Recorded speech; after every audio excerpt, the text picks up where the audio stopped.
Dans ce tutoriel, je vous montre ce que l'on peut faire avec les grilles. Je vais prendre, par exemple, une carte. On va retrouver les grilles dans les éléments. Donc ici sur la gauche, je clique sur l'onglet éléments.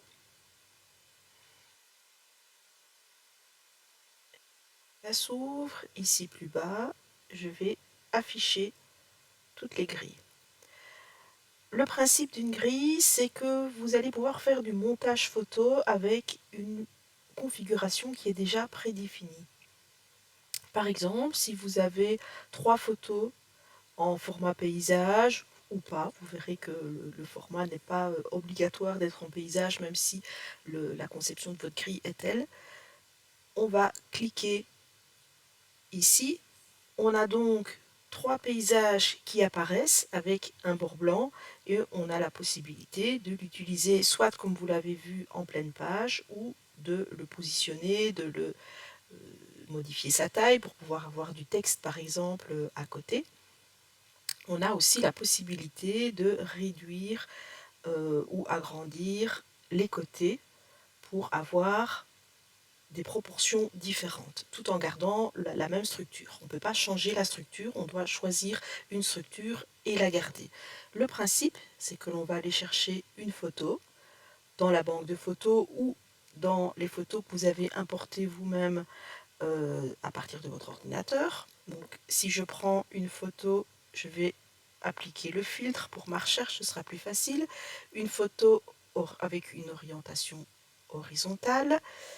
Alors, si je prends par exemple celle-ci, je la fais glisser et puis je lâche mon clic de souris et la photo est venue se mettre à l'intérieur du cadre. Si je fais un double clic, j'aurai la possibilité de modifier l'emplacement et le zoom de ma photo pour pouvoir, comme vous voyez ici, ne choisir qu'une certaine partie.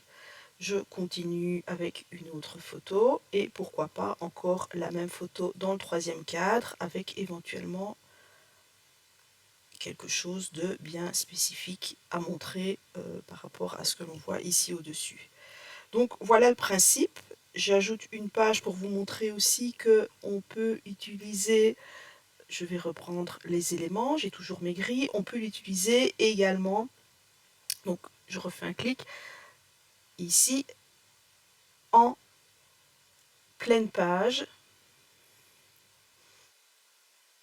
voilà, on ne sait pas l'appliquer directement en fond de page, en arrière-plan, mais on peut, en faisant comme ceci, prendre l'entièreté de la page. On a la possibilité aussi de modifier l'espacement qui se trouve ici et de changer la couleur qui se trouve à l'intérieur, donc non pas la couleur qui se trouve ici qui va toujours être blanc, mais qui se trouve là dans la grille si par exemple on n'a pas envie d'y ajouter de photos, mais de laisser des espaces dédiés par exemple à une zone de texte ou autre chose. Si vous avez aimé les grilles, vous aimerez encore plus. La prochaine fois, je vous parlerai dans les éléments des cadres et vous verrez, les cadres, c'est encore plus intéressant. Si vous avez des questions, n'hésitez pas.